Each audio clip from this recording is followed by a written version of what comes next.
Class കഴിഞ്ഞിട്ട് ഈ notes ഞാൻ ഷെയർ ചെയ്യാം. ഓക്കെ. പിന്നെ വോയിസ് ബ്രേക്ക് ആവുന്നുണ്ടെങ്കിൽ പറയാം. എന്തെങ്കിലും ബുദ്ധിമുട്ടുകളുണ്ടെങ്കിൽ അപ്പോൾ ചോദിക്കാം കേട്ടോ. ഓക്കെ അല്ലേ? അതിന് മുമ്പ് ഞാൻ ചോദിക്കട്ടെ, നിങ്ങൾക്ക് എന്തെങ്കിലും സ്ട്രെസ്സ് അല്ലെങ്കിൽ എന്തെങ്കിലും പ്രശ്നങ്ങൾ വരുന്ന സമയത്ത് നിങ്ങൾ എങ്ങനെയാണ് അതിനെ ഓവർകം ചെയ്യാറ്? ഞാൻ കുറച്ച് ഓപ്ഷൻസ് തരാം നിങ്ങൾക്ക് സ്ട്രെസ്സ് വരുന്ന സമയത്ത്. ഫസ്റ്റ് വൺ സ്ലീപ്പ്, ഉറങ്ങുന്നവരുണ്ടാവുമല്ലോ. സെക്കൻഡ് വൺ ഈറ്റ്, നമ്മൾ എന്തെങ്കിലും ഫുഡുകളൊക്കെ എങ്ങനെ കഴിക്കുക. പിന്നെ റീൽസ് കാണാം. Third one watching reels. പിന്നെ മറ്റുള്ളവരെ ബ്ലെയിം ചെയ്യുക. എനിക്കിങ്ങനെ പറ്റിയത് ഈ ആൾ കാരണമാണ്, അല്ലെങ്കിൽ അവർ കാരണം എനിക്കിങ്ങനെ. വേറെ എന്തെങ്കിലും കാര്യങ്ങളെ ബ്ലെയിം ചെയ്തുകൊണ്ടിരിക്കുക. ഇത്രയും 4 ഓപ്ഷൻസ് നിങ്ങൾക്ക് ചാറ്റ് ബോക്സിൽ ഇടാം, അല്ലെങ്കിൽ പറയാം. എന്താ നിങ്ങൾ ചെയ്യാറ് നിങ്ങൾക്ക് സ്ട്രെസ് വരുമ്പോൾ? പൊതുവേ ഓക്കെ, ഉറങ്ങും. പിന്നെ 4 വരില്ല. പിന്നെ വേറെ എന്ത് കാര്യം ചെയ്യാം? എന്താ ചെയ്യാ? യാത്ര ചെയ്യും. ഓക്കെ, പോസിറ്റീവ് സ്ട്രാറ്റജിയാണ്. ഓക്കെ. പിന്നെ ഡ്രസ്സുകളൊക്കെ കട്ടിൽമൊക്കെ എടുത്തിട്ട് ഷെൽഫൊക്കെ ഒന്ന് തുടച്ച് വൃത്തിയാക്കി ഡ്രസ്സൊക്കെ മടക്കി ഒതുക്കി വെക്കും. അങ്ങനെ ഒരു പിരാന്തിട്ടുണ്ട്, വേറെ കുഴപ്പമൊന്നുമില്ല. ഓക്കെ. പിന്നെ ഞാനും അങ്ങനെ തന്നെയാണ്. അയ്യോ ഷെൽഫിലൊന്നും വരില്ല. എന്തെങ്കിലും അന്ന് ചെയ്യാത്ത എല്ലാ പണിയും പ്രശ്നങ്ങൾ ഉണ്ടെങ്കിൽ. ഓക്കെ. ഞാൻ വായിക്കല ഞാനും വായിക്കും. പിന്നെ അല്ലെങ്കിൽ മൂവീസ് ഒക്കെ കാണും ടിവിയിൽ. ഓക്കെ. ഓ, ആരോൺ ഡ്യൂട്ടിയിലാണ്. ഓക്കെ, അത് കുഴപ്പമില്ല, നിങ്ങൾ ക്ലാസ് കേട്ടാൽ മതി. കിടന്നുറങ്ങും, സ്ലീപ്പ്. ഓക്കെ. പാട്ട് കേൾക്കും, മറ്റ് പ്രോഗ്രാംസിൽ എൻഗേജ്ഡ് ആവും, eating and social media. Okay, നല്ല നല്ല കാര്യങ്ങളാണ്. ഒന്നും മോശമായിട്ടുള്ള കാര്യമില്ല, നമ്മൾ യൂസ് ചെയ്യുന്ന കാര്യങ്ങളൊക്കെ തന്നെയാണ്. അപ്പോൾ ഇന്നത്തെ ടോപ്പിക്കുമായിട്ട് റിലേറ്റഡ് ആയതുകൊണ്ട് ഞാൻ ആ ഒരു ക്വസ്റ്റ്യൻ ചോദിച്ചതാണ്. അപ്പോൾ ഇതൊക്കെ നമ്മൾ ഈ പറഞ്ഞ കാര്യങ്ങളൊക്കെ ഡിഫെൻസ് മെക്കാനിസംസ് ആണ്. അപ്പോൾ നമ്മളിത് പഠിച്ചു കഴിയുമ്പോൾ നമുക്ക് മനസ്സിലാവും എന്ത് തരം ഡിഫെൻസ് ആണെന്നുള്ളത് നോക്കാം. അപ്പോൾ ഡിഫെൻസ് മെക്കാനിസം, നിങ്ങൾ ആ ഒരു ടേം കേട്ടിട്ടുണ്ടോ?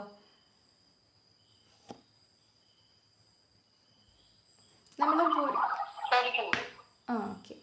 അപ്പോൾ നമുക്കൊക്കെ ഒരു ഇമ്മ്യൂണിറ്റി അല്ലെങ്കിൽ ഇമ്മ്യൂൺ സിസ്റ്റം ഉണ്ടല്ലേ. നമുക്ക് എന്തെങ്കിലും അസുഖങ്ങൾ വരാതിരിക്കാൻ അല്ലെങ്കിൽ എന്തെങ്കിലും കാര്യങ്ങളിൽ നിന്നൊക്കെ നമ്മളെ ബോഡീനെ സംരക്ഷിക്കാൻ വേണ്ടിയിട്ട് നമുക്കൊരു ഡിഫെൻസ് മെക്കാനിസം ഉണ്ട്, പ്രതിരോധ ശേഷി എന്ന് പറയാം. അപ്പോൾ അതുപോലെ തന്നെ നമ്മളെ മാനസികമായിട്ട് തളർത്തുന്ന കാര്യങ്ങളിൽ നിന്ന് നമ്മളെ സംരക്ഷിക്കാൻ വേണ്ടിയിട്ട് നമുക്കുള്ള ഒരു മെക്കാനിസമാണ് ഡിഫെൻസ് മെക്കാനിസം. നമുക്ക് ഭയങ്കര സ്ട്രെസ് വരുമ്പോൾ, ടെൻഷൻ വരുമ്പോൾ, അല്ലെങ്കിൽ എന്തെങ്കിലും തരത്തിലുള്ള സങ്കടങ്ങൾ വരുന്ന സമയത്ത് അതിൽ നിന്നൊക്കെ നമ്മളെ ഒന്ന് മാറ്റി നിർത്താൻ വേണ്ടിയിട്ട് നമ്മൾ തന്നെ ഉപയോഗിക്കുന്ന കുറച്ച് സ്ട്രാറ്റജീസ്. അത് അൺകോൺഷ്യസ് ആണ്. അൺകോൺഷ്യസ് എന്താണെന്നറിയോ?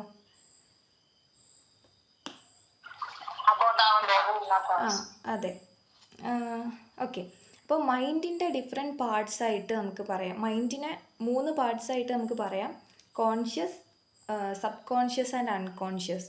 ഇങ്ങനെ 3 രീതിയിൽ പറയുമ്പോൾ, കോൺഷ്യസ് എന്ന് വെച്ചാൽ ഇപ്പോൾ നമ്മളുടെ അറിവിലുള്ള കാര്യങ്ങൾ. അതെന്താണ്? അതിനെക്കുറിച്ച് നമ്മൾ കോൺഷ്യസ് ആണ്, ബോധവാന്മാരാണെന്ന് പറയും. ഇപ്പം ഞാൻ ക്ലാസ് എടുക്കുന്നു, അല്ലെങ്കിൽ നിങ്ങളുടെ ചുറ്റും പല കാര്യങ്ങൾ നടക്കുന്നു, ഇപ്പോൾ റോഡിലൂടെ വണ്ടിയൊക്കെ പോകുന്ന സൗണ്ട് കേൾക്കുന്നു. ഇതൊക്കെ എന്താണ്? ഇതിനെക്കുറിച്ചൊക്കെ നമ്മൾ അവെയറാണ്. അപ്പോൾ അത്തരം കാര്യങ്ങളാണ് നമ്മളെ കോൺഷ്യസ് മൈൻഡിൽ ഉണ്ടാവുക. ആൻഡ് അതിൻ്റെ നേരെ താഴെയുള്ളതാണ് സബ് കോൺഷ്യസ് എന്ന് പറയുന്നത്, കോൺഷ്യസിൻ്റെ നേരെ താഴെ. അപ്പോൾ എന്താണ്? സബ് കോൺഷ്യസിലുള്ള കാര്യങ്ങളൊക്കെ നമ്മൾ മറന്നുപോയിട്ടുള്ള കാര്യങ്ങളാണ്. ഇപ്പോൾ ഇന്നലെ നിങ്ങൾ എന്ത് ഫുഡ് കഴിച്ചു എന്ന് വെച്ചാൽ ചിലപ്പോൾ നിങ്ങൾക്ക് ഓർമ്മ ഉണ്ടാവില്ല. പക്ഷേ ഒന്നിരുത്തി ചിന്തിച്ചാൽ, നമ്മൾ ഓർത്തെടുക്കാൻ ശ്രമിച്ചാൽ അത് കിട്ടും. കഴിഞ്ഞ ക്ലാസ്സിൽ എന്തായിരുന്നു എടുത്തതെന്ന് വെച്ചാൽ ഓർമ്മയില്ല. ഇപ്പോൾ കറൻ്റ്ലി നിങ്ങൾ അതിനെക്കുറിച്ച് ചിന്തിച്ചുകൊണ്ടിരിക്കുന്നില്ല. പക്ഷേ ഒന്ന് ഓർത്തെടുക്കാൻ ശ്രമിക്കുകയാണെങ്കിൽ നിങ്ങൾ ഓർമ്മയിലേക്ക് വരും. അങ്ങനെ ഓർത്തെടുക്കാൻ പറ്റുന്ന കാര്യങ്ങളാണ് സബ് കോൺഷ്യസ് മൈൻഡിൽ ഉണ്ടാവുക. ഓക്കെ അല്ലേ?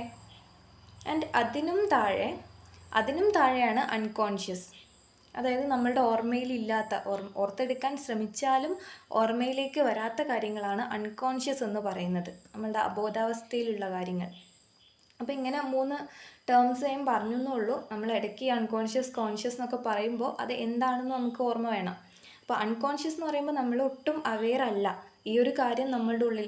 ഈ നിങ്ങൾ പറഞ്ഞ ഓരോ കാര്യങ്ങളും, ഇപ്പോൾ നിങ്ങൾ ഉറങ്ങാൻ പോകുന്നു, അല്ലെങ്കിൽ നിങ്ങൾ ഇങ്ങനെ ടെൻഷൻ വരുമ്പോഴത്തേക്ക് ഫുഡ് കഴിക്കുന്നു, വെള്ളം കുടിക്കുന്നു, ഇങ്ങനെയൊക്കെ ചെയ്യുന്ന കാര്യങ്ങളൊക്കെ നമ്മൾ കോൺഷ്യസ് ആയിട്ട് ചെയ്യുന്ന കാര്യങ്ങളല്ല. പൊതുവേ അങ്ങനെ ഒരു കാര്യം വരുമ്പോൾ ഞാനിങ്ങനെ ചെയ്തു പോകുന്നു അല്ലേ, അതൊക്കെ അൺകോൺഷ്യസ്ലി നടക്കുന്ന കാര്യങ്ങളാണ്. അപ്പോൾ ഇത്തരം കാര്യങ്ങളെയാണ് നമ്മൾ ഡിഫെൻസ് മെക്കാനിസം എന്ന് പറയുക. നമ്മൾ അറിയാതെ ചെയ്തു പോകുന്ന, നമ്മളെ തന്നെ പ്രൊട്ടക്റ്റ് ചെയ്യാൻ വേണ്ടിയിട്ടുള്ള ഒരു മെക്കാനിസമാണ് എന്നുള്ളത് മനസ്സിലാക്കി വെക്കുക. അപ്പോൾ ഈ ഒരു ആങ്സൈറ്റി, സ്ട്രെസ്സ്, എന്തെങ്കിലും കോൺഫ്ലിക്ട്സ് ഇതൊക്കെ വരുന്ന സമയത്താണ് നമ്മൾ ഈ ഒരു ഡിഫെൻസ് മെക്കാനിസം യൂസ് ചെയ്യുന്നത്. ആൻഡ് ഡെയിലി ലൈഫിൽ നമുക്ക് പ്രശ്നങ്ങളുണ്ടാവും. ഡെയിലി ഓരോ ദിവസവും നമ്മൾ ഈ ഒരു പല ഡിഫെൻസ് മെക്കാനിസംസും യൂസ് ചെയ്തുകൊണ്ടേ ഇരിക്കുന്നുണ്ടാവും. അപ്പോൾ ഇത് പ്രപ്പോസ് ചെയ്തിട്ടുള്ളത് സിഗ്മണ്ട് ഫ്രോയിഡ് ആണ്. ആൻഡ് അദ്ദേഹത്തിൻ്റെ മകളായിട്ടുള്ള അന്നെ ഫ്രോയിഡ് ഇതെന്ത് ചെയ്തു, എക്സ്പാൻഡ് ചെയ്തു, ഇതിലേക്ക് കുറച്ചും കൂടെ കാര്യങ്ങളൊക്കെ ആഡ് ചെയ്തു, അല്ലെങ്കിൽ പുതിയ ഡിഫെൻസ് മെക്കാനിസംസ് ഒക്കെ കൊണ്ടുവന്നിട്ടുണ്ട്. ആൻഡ് നമ്മളിത് നമ്മളെ തന്നെ പ്രൊട്ടക്റ്റ് ചെയ്യാനുള്ളൊരു മെക്കാനിസം ആണെന്ന് പറയുമ്പോഴും നമ്മൾ അമിതമായിട്ട് ഇത് യൂസ് ചെയ്ത് കഴിഞ്ഞാൽ, നിങ്ങൾ തന്നെ പറഞ്ഞു സ്ലീപ്പ് ഒരു ഡിഫെൻസ് മെക്കാനിസം തന്നെയാണ്. അമിതമായിട്ട് ഉറങ്ങിക്കഴിഞ്ഞാൽ, എപ്പോൾ ഒരു പ്രശ്നം വരുമ്പോഴും നമ്മൾ ഉറങ്ങുക മാത്രം ചെയ്തു കഴിഞ്ഞാൽ അത് ഹെൽത്തി ആണോ? അൺഹെൽത്തി അല്ലേ? അപ്പോൾ അതുപോലെ തന്നെ ഓരോ ഡിഫെൻസ് മെക്കാനിസവും നമ്മൾ റിപ്പീറ്റഡ്ലി എന്ത് പ്രശ്നം വരുമ്പോഴും നമ്മൾ അത് തന്നെ ഇങ്ങനെ യൂസ് ചെയ്തുകൊണ്ടിരിക്കുകയാണ്. ഇത് സോൾവ് ചെയ്തു പോവല്ലല്ലോ. നമ്മൾ പിന്നെയും ഈ ഒരു ഡിഫെൻസ് മെക്കാനിസത്തിൻ്റെ മറവിൽ നമ്മളൊരു കാര്യം ചെയ്ത് ഇതിങ്ങനെ മറിച്ച് കൊണ്ടുപോവുകയാണ്. നമ്മളെ അഫക്റ്റ് ചെയ്യാതെ നമ്മൾ കൊണ്ടുപോകും തോറും അത് അൺഹെൽത്തി ആയിട്ട് മാറിക്കൊണ്ടിരിക്കുകയാണ് ചെയ്യുക. അപ്പോൾ ഇടയ്ക്കൊക്കെ നല്ലതാണ്. ആൻഡ് എപ്പോഴും നമ്മളിത് യൂസ് ചെയ്യുന്നത് നമ്മളെ തന്നെ അഫക്റ്റ് ചെയ്യുന്ന ഒരു കാര്യമാണ്. ആൻഡ് ഫസ്റ്റ് നമ്മളിതിൻ്റെ കുറച്ച് ടൈപ്സ് പറയുമ്പം, ഫസ്റ്റ് വൺ റിപ്രഷൻ എന്ന് പറയുന്നത് നമുക്ക് ഭയങ്കര പെയിൻഫുള്ളായിട്ടുള്ള എന്തെങ്കിലും കാര്യങ്ങൾ നമ്മളുടെ ലൈഫിൽ നടന്നിട്ടുണ്ടെങ്കിൽ അതിനെ നമ്മൾ അൺകോൺഷ്യസ്ലി മറന്നു പോവാം. അതായത് അൺകോൺഷ്യസിലേക്ക് റിപ്രസ് ചെയ്ത് വെക്കാം. അതിനാണ് റിപ്രഷൻ എന്ന് പറയുന്നത്. നമുക്ക് ഭയങ്കര ഡിസ്ട്രെസ്സിങ് ആയിട്ടുള്ള തോട്ട്സ് കാര്യങ്ങളൊക്കെ ഉണ്ടെങ്കിൽ അതൊന്നും ഇനി നമുക്ക് ഓർക്കണ്ട. അത് ഓർത്ത് കഴിഞ്ഞാൽ ആ ഒരു സമയത്തെ പോലെ തന്നെ എനിക്ക് ബുദ്ധിമുട്ട് ഇനി ഉണ്ടാവും. അത്രയ്ക്കും ഡിസ്ട്രെസ്സിങ് ആണ് എന്നുള്ളതുകൊണ്ട് നമ്മൾ അറിയാതെ തന്നെ നമ്മളതിനെ മറച്ചു വെക്കുന്നു. അതിനെയാണ് റിപ്രഷൻ എന്ന് പറയുന്നത്. ഇപ്പോൾ ഒരു ട്രോമാറ്റിക് ആയിട്ടുള്ള ഒരു ആക്സിഡൻറ്റ് ഉണ്ടായി. ചില കുട്ടികളൊക്കെ ബസ്സിലൂടെ റോഡ് ക്രോസ് ചെയ്യുമ്പോൾ ചിലപ്പോൾ ഭയങ്കരമായിട്ട് പേടിക്കുന്നത് കാണാം. അങ്ങനെ പേടിക്കുന്ന കുട്ടികൾക്ക് ചിലപ്പോൾ ചെറുപ്പത്തിൽ എന്തെങ്കിലും ആക്സിഡൻറ്റ് കണ്ടതോ, എന്തെങ്കിലും കാറ് കാണുമ്പോഴത്തേക്കൊരു കുട്ടിക്ക് പേടിയാണ്. ചിലപ്പോൾ ആ കുട്ടിക്ക് എന്തെങ്കിലും അത്തരത്തിലുള്ള ആക്സിഡൻറ്റ് ഉണ്ടായിട്ടുണ്ടാവും. പക്ഷേ ആ ഒരു ഇവൻ്റ് കാരണമാണ് എനിക്ക് ഈ പേടിയെന്ന് കുട്ടിക്ക് ഓർമ്മ ഉണ്ടാവില്ല. പക്ഷെ അത്തരം ഇൻസിഡൻസ് വരുമ്പോൾ തന്നെ കുട്ടിക്ക് അതേ പേടിയും കാര്യങ്ങളും വരിക. അതേ ഒരു റിപ്രഷൻ നടന്നതുകൊണ്ടാണ്. ആ ഒരു ട്രോമാറ്റിക് ഇവൻറ്റ് മറന്നുപോയി, പക്ഷേ അതിൻ്റെ ഒരു ടെൻഷൻ അല്ലെങ്കിൽ ആ ഒരു സ്ട്രെസ്സ് അതേ ഇൻസിഡൻസ് പിന്നെയും ഉണ്ടാകുമ്പോൾ, അല്ലെങ്കിൽ ആ ഒരു ഇൻസിഡൻറ്റ് നടന്ന സമയത്ത് എന്തൊക്കെ കാര്യങ്ങൾ അവിടെ ഉണ്ടായിരുന്നോ അതൊക്കെ കാണുമ്പോൾ ആ കുട്ടിക്ക് അതേ ഒരു എക്സ്പീരിയൻസ് ചെയ്യുക, അതേ പേടി വരിക, ഇത്തരം കാര്യങ്ങളുണ്ടാവും. ഇപ്പോൾ ചിലപ്പോൾ നമുക്ക് ഈ പല്ലീനെ പേടി, അല്ലെങ്കിൽ പട്ടി, എട്ടുകാലി, ഇതിനെയൊക്കെ പേടിയുള്ള ആളുകളുണ്ടാവും. കുറച്ചൊരു മുതിർന്ന ആൾക്കാർക്ക് വരെ ഇത്തരം കാര്യങ്ങൾ, ചെറിയ സാധനത്തിനെ കാണുമ്പോൾ പോലും ഭയങ്കരമായിട്ടുള്ള പേടി ഉണ്ടാവാം. അങ്ങനെ പേടിയുള്ള ആളുകൾക്ക് ചിലപ്പോൾ ചെറുപ്പത്തിൽ എട്ടുകാലി കടിച്ചിട്ടുണ്ടാവും, അല്ലെങ്കിൽ വേറെ എന്തെങ്കിലും രീതിയിലുള്ള ആരെങ്കിലും എട്ടുകാലി കടിച്ചിട്ട് മരിച്ചതോ, അല്ലെങ്കിൽ എന്തെങ്കിലും ഒരു എക്സ്പീരിയൻസ് ഉള്ള ആളുകൾ, അത്തരം ട്രോമാറ്റിക് എക്സ്പീരിയൻസ് ഉണ്ടായത് കാരണം അത് റിപ്രസ് ചെയ്ത് വെച്ചതുകൊണ്ടാണ് ഇപ്പോൾ അവർക്ക് അതിനോടൊക്കെ ഒരു പേടി തോന്നുന്നത്. ഓക്കെ, അപ്പോൾ ഉണ്ടോ? എന്തിനാ പേടി? എലി എന്തിനാന്ന് എനിക്ക് ക്ലിയർ ആയില്ല. ഞാൻ അതിന്റെ മേലെ കയറി പോയിട്ടുണ്ടായിരുന്നു. കയറി പോയപ്പോ അതിങ്ങനെ കുഞ്ഞി ചെതറിയിരുന്നു. അപ്പൊ അന്ന് ഞാൻ ആ ഒരു ഇതില് എലിനെ കാണുമ്പോ തന്നെ ഞാൻ ഓക്കെ, ആരോണിന് അന്ന് നടന്ന ആക്സിഡൻറ്റ് ഇപ്പോഴും വണ്ടീൻ്റെ സ്പീഡ് കൂടുമ്പോൾ പേടിയാണ്, അതല്ലേ ഉദ്ദേശിച്ചത്? ഓക്കെ. അപ്പോൾ അതൊക്കെ എന്താണ്, നമ്മൾ ആ ഒരു കാര്യം നമുക്ക് ഇനിയും ഓർക്കാൻ ഇഷ്ടമില്ല, അത്രയും ട്രൊമാറ്റിക്കാണ്. നമുക്ക് അപ്പം നമ്മൾ ഭയങ്കരമായിട്ട് പേടിച്ചു പോയി, നമ്മളത് റിപ്രസ് ചെയ്ത് വെച്ചു. അത് സോൾവ് ചെയ്തു പോയൊന്നുമില്ല, അതവിടെ റിപ്രസ്ഡ് ആണ് ഇപ്പോഴും. പക്ഷെ അതിൻ്റെ ഒരു ആ ഒരു അതേ വസ്തു, അതേ ഒബ്ജക്ട്സ് കാണുമ്പോൾ, അതേ സ്ഥലങ്ങളിലെത്തുമ്പോൾ നമുക്ക് ഈ ഒരു പേടി പുറത്തേക്ക് വരാം. പക്ഷെ അത് എന്തുകൊണ്ടാണെന്നൊന്നും ചിലപ്പോൾ നമുക്ക് ഓർമ്മയിൽ ഉണ്ടാവാൻ ചാൻസ് ഇല്ല. ഓക്കെ. അപ്പോൾ ഫോർ എക്സാമ്പിൾ, ഒരു സോൾജിയർ, അയാൾ ഭയങ്കര യുദ്ധവും കാര്യങ്ങളൊക്കെ കഴിഞ്ഞ് വീട്ടിലെത്തി കഴിഞ്ഞ് ഇയാൾ കുളിക്കുന്ന സമയത്തൊക്കെ ഇയാൾക്ക് ഭയങ്കര ടെൻഷൻ വരിക. അതുവരെ പ്രശ്നങ്ങളൊന്നുമില്ല, പക്ഷേ കുളിക്കാൻ കയറി കഴിയുമ്പോൾ ഭയങ്കര ഒരു വിറയൽ വരുന്നു, എന്തൊക്കെയൊക്കെയോ ഇങ്ങനെ ഒരു പേടി വരിക, ഭയങ്കര ടെൻഷൻ വരിക. പക്ഷെ എന്തുകൊണ്ടാണെന്ന് ഇവർക്ക് ആലോചിച്ചിട്ട് ഒന്നും മനസ്സിലാവുന്നില്ല. അങ്ങനെ ലാസ്റ്റ് ഇവർ കണ്ടുപിടിച്ചത് എന്താണെന്ന് വെച്ചാൽ, ഈ നൈറ്റ് കിടന്നുറങ്ങുമ്പോഴൊക്കെ ഇയാൾക്ക് നൈറ്റ് മെയേഴ്സ് വരുന്നു, ഇത്തരം കാര്യങ്ങളൊക്കെ ഇയാൾക്ക് ഉണ്ടാവുന്നുണ്ട്. അപ്പോൾ ഇയാളുടെ പ്രശ്നം എന്താണെന്ന് നോക്കിയ സമയത്ത്, അയാൾ കുളിച്ചുകൊണ്ടിരുന്ന ആ ഒരു സോപ്പ്, അയാൾ വർക്ക് ചെയ്തിരുന്ന സമയത്ത്, അതായത് പട്ടാളത്തിലായിരുന്ന സമയത്ത്, ആ ഒരു യുദ്ധ സമയത്ത് അയാൾ കുളിച്ചിരുന്ന അതേ സോപ്പാണ്, അതേ സ്മെല്ലുള്ള സോപ്പാണ് അയാൾ വീട്ടിലും ഉപയോഗിക്കുന്നത്. അപ്പോൾ അവിടെ അത്രയും ട്രൊമാറ്റിക് ആയിട്ടുള്ള ഒരു എക്സ്പീരിയൻസ് അയാൾ ഓർമ്മയിൽ നിൽക്കുന്നത്, ഇതേ സ്മെല്ല് വരുമ്പോൾ അതേ സെയിം എക്സ്പീരിയൻസ് ഇയാൾക്ക് ഉണ്ടാവുന്നു, അല്ലെങ്കിൽ അത് അയാൾ ഓർക്കുന്നു. അൺകോൺഷ്യസ്ലി അത് അയാളുടെ ഉള്ളിലുണ്ട്. അയാൾ കാര്യം മറന്നു പോയിട്ടുണ്ടെങ്കിലും അയാളുടെ ഉള്ളിൽ അതുണ്ട്. ഇങ്ങനെ കോൺഷ്യസ് അല്ലെങ്കിൽ കൂടി ഉള്ളിൽ അത് ഉള്ളത് കൊണ്ടാണ് ഇയാൾ കുളിക്കുന്ന സമയം ഇതേ സ്മെല്ല് വരുമ്പോൾ അയാൾക്ക് ഭയങ്കര ടെൻഷൻ, ഭയങ്കര ആദി ഫീൽ ചെയ്യുന്നു, ഇത്തരം കാര്യങ്ങൾ ഉണ്ടാവുന്നത്. അപ്പോൾ റിപ്രഷൻ ഇതാണെന്ന് നമ്മൾ ഓർത്തു വെക്കുക. നമ്മൾ അൺകോൺഷ്യസ്ലി നമ്മൾ അത്തരം പെയിൻഫുൾ ആയിട്ടുള്ള കാര്യങ്ങൾ, ഭയങ്കര ഡിസ്ട്രസ്സിങ് ആയിട്ടുള്ള കാര്യങ്ങളെ മറന്നു പോകുന്നു. മറവി നമുക്ക് ഒരു അനുഗ്രഹമാണെന്നൊക്കെ പറയാറില്ലേ, അതേ സംഗതിയാണ്. അപ്പോൾ ചില കാര്യങ്ങൾ മറന്നാലേ നമുക്കൊരു സമാധാനം ഉണ്ടാവുള്ളൂ. അതുപോലെയാണ് റിപ്രഷനും. നമ്മളുടെ ഒരു സമാധാനത്തിന് വേണ്ടി നമ്മൾ മറന്നു പോകുന്നു. നമുക്കധികം ഭയങ്കര പെയിൻഫുൾ ആയതുകൊണ്ട് നമ്മളത് റിപ്രസ് ചെയ്ത് വെക്കുകയാണ് ചെയ്യുന്നത്. രണ്ടാമത്തേതാണ് ഡിനൈൽ. ഇത് നമ്മൾ ആ ഒരു ട്രൂത്ത് അക്സെപ്റ്റ് ചെയ്യാതിരിക്കുക. സത്യം എന്താണോ അല്ലെങ്കിൽ റിയാലിറ്റി എന്താണോ അത് ഞാൻ വിശ്വസിച്ച് കഴിഞ്ഞാൽ എനിക്കത് ഡീൽ ചെയ്യാൻ പറ്റില്ല, എനിക്കത് താങ്ങാൻ പറ്റാത്ത കാര്യമായിരിക്കും. അതുകൊണ്ട് ഞാനത് വിശ്വസിക്കാതിരിക്കുക, അക്സെപ്റ്റ് ചെയ്യാതിരിക്കുക. ഇപ്പോൾ ചില പാർട്ട്നേഴ്സൊക്കെ ഉണ്ടാവും, ഇപ്പോൾ ഭാര്യ അല്ലെങ്കിൽ ഭർത്താവിന് വേറെ റിലേഷനിലേക്ക് പോകുന്നു എന്നൊക്കെ ഇവർക്ക് ക്ലൂസും കാര്യങ്ങളൊക്കെ കിട്ടിയിട്ടുണ്ടാവും. പക്ഷെ അത് വിശ്വസിക്കൂല, അത് അക്സെപ്റ്റ് ചെയ്യൂല. കാരണം എന്താണെന്ന് വെച്ചാൽ, അത് കാരണം ഞാൻ പ്രശ്നങ്ങൾ ഉണ്ടാക്കി കഴിഞ്ഞാൽ, അത് പറഞ്ഞ് ഞാൻ പ്രശ്നങ്ങൾ ഉണ്ടാക്കി കഴിഞ്ഞാൽ ഇദ്ദേഹം എന്നെ വിട്ടിട്ട് പോവും എന്നുള്ളൊരു കാര്യമുള്ളത് കൊണ്ട് അവർ ആ ഒരു റിയാലിറ്റി അക്സെപ്റ്റ് ചെയ്യാതിരിക്കുക. മനസ്സിലാവുന്നുണ്ടോ? നമ്മളൊരു ഒരു യാഥാർത്ഥ്യം കണ്ടു കഴിഞ്ഞാലും അതിങ്ങനെയാണെന്ന് നമുക്ക് തോന്നിക്കഴിഞ്ഞാലും നമ്മൾ അതിനെ അക്സെപ്റ്റ് ചെയ്യില്ല. അത് അക്സെപ്റ്റ് ചെയ്ത് കഴിഞ്ഞാൽ എനിക്കതൊരിക്കലും താങ്ങാൻ പറ്റുന്ന കാര്യമല്ല. ഒന്നെങ്കിൽ ഇയാൾ എന്നെ വിട്ടിട്ട് പോകും, അല്ലെങ്കിൽ എന്തെങ്കിലും വലിയ വലിയ പ്രശ്നങ്ങളുണ്ടാവും. ഈ ഒരു രീതിയിലുള്ള തോട്ട്സ് ആയിരിക്കും അവരുടെ ഉള്ളിലുണ്ടാവുക. അപ്പോൾ അത് കാരണം പല കാര്യങ്ങളെയും ഡിനൈ ചെയ്ത് വെക്കാം.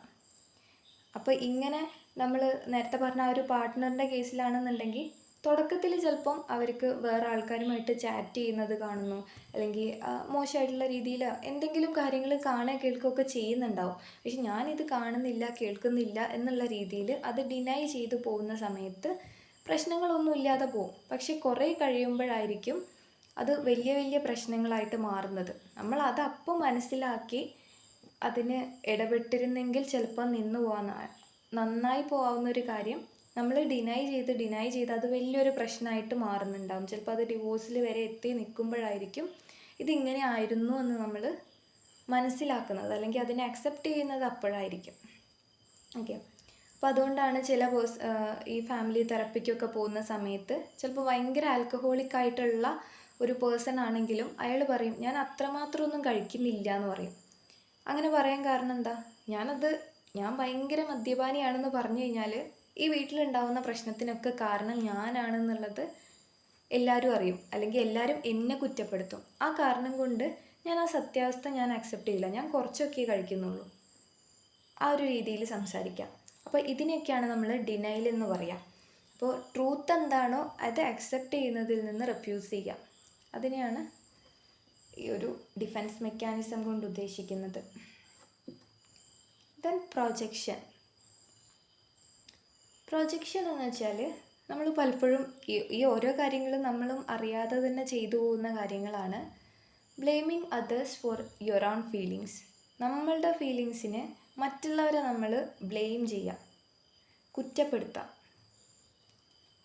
ഇപ്പോൾ എനിക്ക് വേറൊരാളുടെ അടുത്ത് ദേഷ്യമുണ്ട്, പക്ഷെ ഞാൻ പറയാണ് അവൻ എന്നെ കണ്ണെടുത്താൽ കണ്ടുകൂടാ. ഇതൊക്കെ നമ്മൾ ചെയ്യുന്ന ഒരു കാര്യമാണ്. ഇപ്പോൾ ഫ്രണ്ട്ഷിപ്പിൻ്റെ ഇടയിലായിക്കോട്ടെ, ഇപ്പോൾ 3 പേരുണ്ടെന്നുണ്ടെങ്കിൽ ഇപ്പോൾ 2 പേര് ഭയങ്കര തിക്ക് ഫ്രണ്ട്സാണ്. അപ്പോൾ ഓപ്പോസിറ്റുള്ള ആൾക്ക് ഇവരുടെ ഫ്രണ്ട്ഷിപ്പ് ഇഷ്ടമില്ല. ആ ഓപ്പോസിറ്റുള്ള ആൾ പറയാണ് ഇവർ രണ്ടാളും ഭയങ്കര ഗൂഢാലോചനയാണ് എന്നെക്കുറിച്ച്. പക്ഷേ ശരിക്കും ആ ഒരു കാര്യം ചെയ്യുന്നത് ആ ഒരു ഓപ്പോസിറ്റ് പേഴ്സൺ ആയിരിക്കും. ഓക്കെ, അപ്പോൾ എൻ്റെ ഫീലിങ്സിന് ഞാൻ മറ്റുള്ളവരെ ബ്ലെയിം ചെയ്യുന്നതിനെയാണ് പ്രൊജക്ഷൻ എന്ന് പറയുന്നത്. ചിലപ്പോൾ ഞാൻ എക്സാമിന് ഫെയിലായി, ഞാൻ പറയുകയാണ് ഞാൻ പഠിക്കാത്തതുകൊണ്ടല്ല, ടീച്ചർ മര്യാദയ്ക്ക് പഠിപ്പിച്ചില്ല, അതല്ലെങ്കിൽ ടീച്ചർക്ക് എന്നെ വലിയ ഇഷ്ടമില്ല, അതുകൊണ്ട് മാർക്ക് കുറച്ചാണ് ഇട്ടത്. ഇങ്ങനെ ഞാൻ പറയുക, ഞാൻ ചെയ്യാത്തത് കൊണ്ടല്ല, മറിച്ച് ബാക്കിയുള്ളവർ കാരണമാണ്.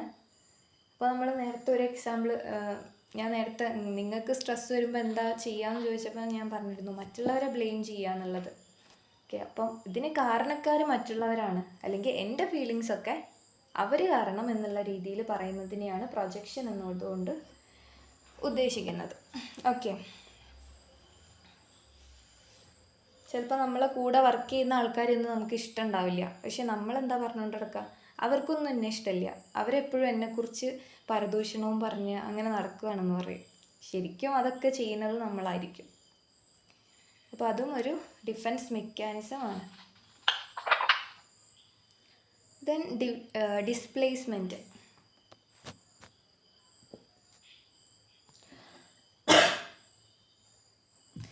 ഡിസ്പ്ലേസ്മെൻ്റ് എന്ന് പറയുന്നത്, ഞാനൊരു പഴഞ്ചൊല്ല് പറയാം, അങ്ങാടിയിൽ തോറ്റതിന് അമ്മയോട് എന്ന് വെച്ചാൽ എന്താ? അങ്ങാടിയിൽ തോറ്റൽ അമ്മയോട് എന്ന് പറയുന്നത് നമ്മളെപ്പോഴും ഇടയ്ക്ക് പറയാറുണ്ട്, വീട്ടിലൊക്കെ എന്തെങ്കിലുമൊക്കെ ഉണ്ടാവുമ്പോൾ മറ്റൊരാളോട് തീർക്കുക. അതെ, ആരോടുള്ള ഇമോഷൻസ്? അങ്ങാടിയിൽ തോറ്റതിന് അങ്ങാടിയിൽ തന്നെ തീർക്കണ്ടേ? അവിടെ തീർക്കാതെ നമ്മൾ വീട്ടിൽ ചെന്നിട്ട് അമ്മയുടെ അടുത്ത് തീർക്കുന്നത്. യെസ്.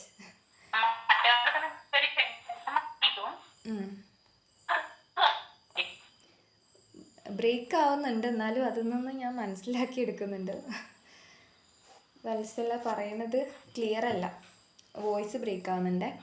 ഓക്കെ, അപ്പോൾ നിങ്ങൾ ഓക്കെ, കുഴപ്പമില്ല, ബ്രേക്ക് ആവുന്നുണ്ട് എന്നാലും ഓക്കെ, കുഴപ്പമില്ല. Mic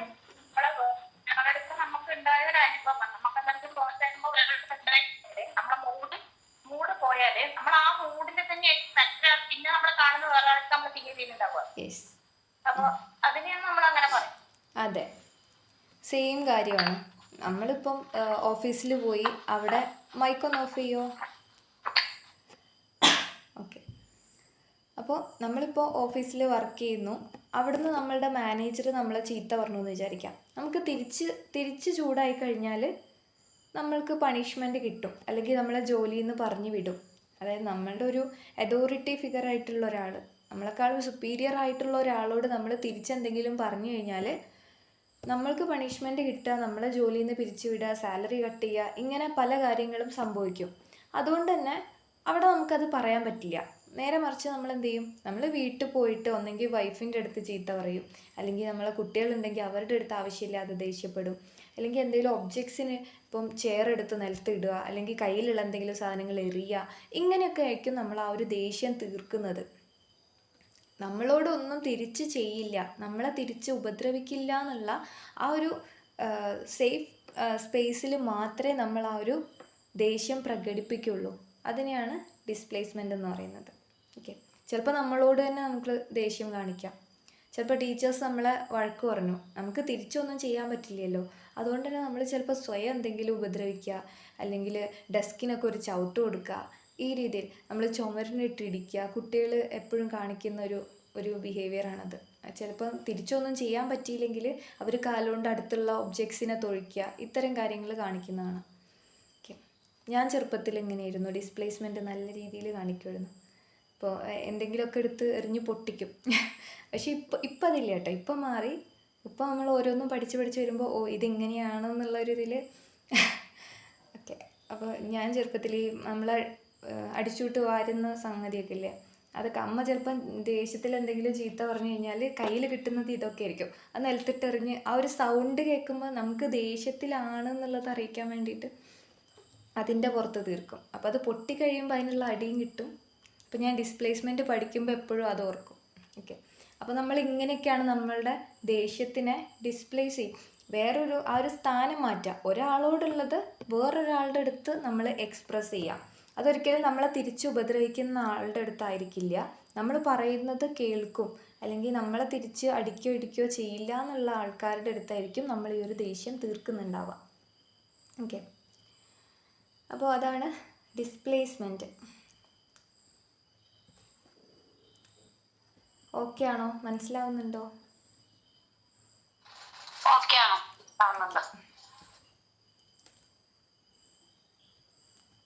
then regression.